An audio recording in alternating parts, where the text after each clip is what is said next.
Let me ask you a simple but uncomfortable question. If someone asked you today, how much of your life have you traded for money? Would you know the answer? Most people think this book, Your Money or Your Life, is about saving money. It's not. This book is about time, energy, and freedom, and how money quietly controls all three. Today, I'm not going to give you financial motivation. I'm going to give you clarity. Because if you're earning well but still feeling tired, stuck, or stressed, this video is for you. Part 1. The core idea of the book. Vicki Robin and Joe Dominguez start with one powerful truth. Money is not just money. Money is your life energy. Every dollar you earn represents hours of your life, mental stress, physical effort, emotional energy. When you spend money, you're not spending cash, you're spending your life. And most people never stop to ask, is this purchase really worth the hours of my life? Part 2. The real cost of your job that no one talks about. The book introduces a concept called real hourly wage. Let's say you earn $30 an hour. Sounds good, right? But now subtract commuting time, stress recovery, work clothes, eating out because you're tired, therapy, alcohol, or distractions. Suddenly, that $30 becomes $15 or less. The book forces you to ask, is this job supporting my life or consuming it? This is not anti-work, it's anti-unconscious work. Part 3. Why more money rarely makes life better. Here's a brutal reality the book exposes. As income increases, expenses almost always rise with it. Bigger house, better car, more subscriptions, higher expectations. But happiness doesn't rise the same way. So people end up with more stuff, less time, more anxiety. The book calls this the money treadmill. You're running faster, but you're not going anywhere. Part 4. Enough is a powerful word. One of the most radical ideas in this book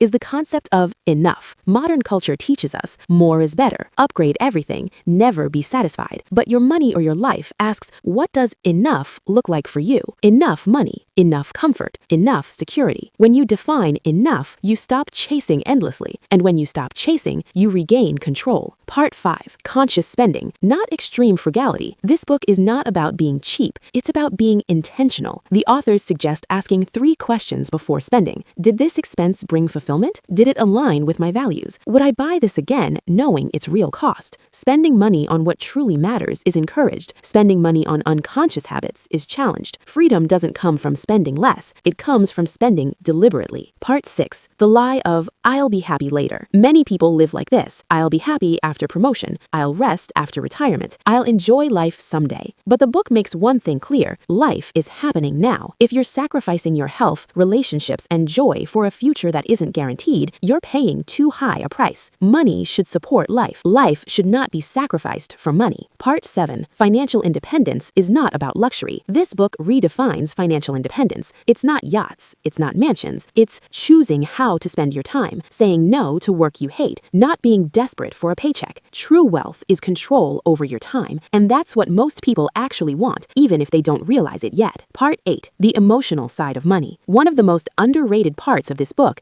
is how deeply emotional money really is. Money is connected to fear, self-worth, security, identity. People don't overspend because they're bad. They overspend because they're filling emotional gaps. This book doesn't shame you. It makes you aware, and awareness is power. Part 9. Why this book feels uncomfortable. If this book makes you uneasy, that's a good sign, because it challenges consumer culture, hustle obsession, endless growth mindset. It asks you to slow down, to question, to think, and thinking is dangerous in a system built on distraction. Part 10. The big takeaway. Here's the core message of Your Money or Your Life. Every financial decision is a life decision. Every dollar either supports your freedom or deepens your dependency. You don't need more money, you need more alignment between your values, your spending, and your life. Ending. Strong emotional close. Let me leave you with this thought. One day, you'll look back at your life, not your bank balance, not your possessions. You'll remember how you felt, how much time you had, how present you were. Money can buy comfort, but only awareness can buy freedom. So the real question isn't how much money do I make? The real question is